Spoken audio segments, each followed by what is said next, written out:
নমস্কার। আজকে ঘুরতে আসলাম মা সতীর একান্ন শক্তিপীঠের একটি শক্তিপীঠ, যেটি অবস্থিত বগুড়া জেলার শেরপুর উপজেলার ভবানীপুরে। এটি ভবানীপুরে অবস্থিত মা ভবানী মন্দির নামে পরিচিত। এখানে অনেকগুলো শিবলিঙ্গ রয়েছে, আপনারা দেখতে পাচ্ছেন। তার মধ্যে একটি শিবলিঙ্গ।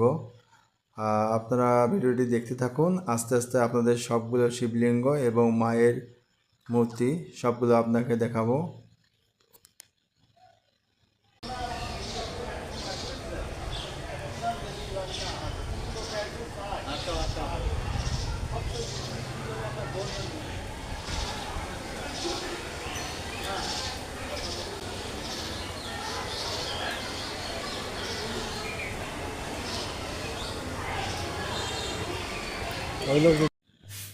তো এদিকে এটি হচ্ছে পুরনো ভবন, হয়তো মন্দির ছিল কোনো সময় বা কোনো প্রসাদ ছিল।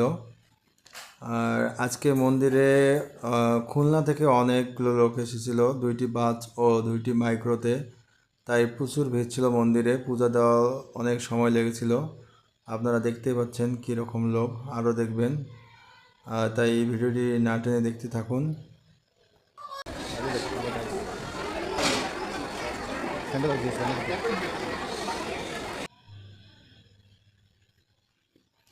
এইটি আরেকটি শিবলিঙ্গ, দেখতে পাচ্ছেন আপনারা।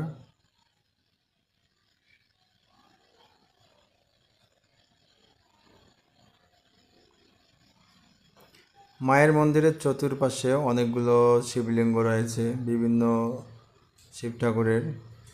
এটি হচ্ছে গোপাল মন্দির। এখানে দর্শনার্থীরা পুণ্যার্থীরা এসে ঘণ্টা বাজিয়ে গোপাল ঠাকুরের প্রণাম করেন। আপনারা দেখতে পাচ্ছেন কত সুন্দর একটি গোপাল ঠাকুর। আর এটি হচ্ছে রান্নার ঘর। আর এখানে দর্শনার্থীরা এসে বসার স্থান রয়েছে। এটি হচ্ছে মূলত মায়ের মূল মূর্তি।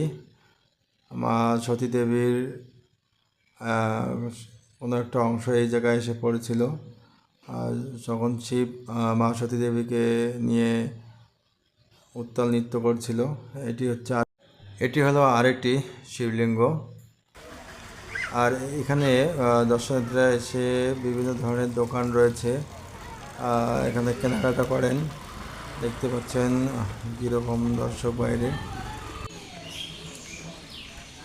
এটি মন্দিরের পিছন দিকে আরেকটি শিবলিঙ্গ। একটি গাছের ভিতরে একটি মন্দির।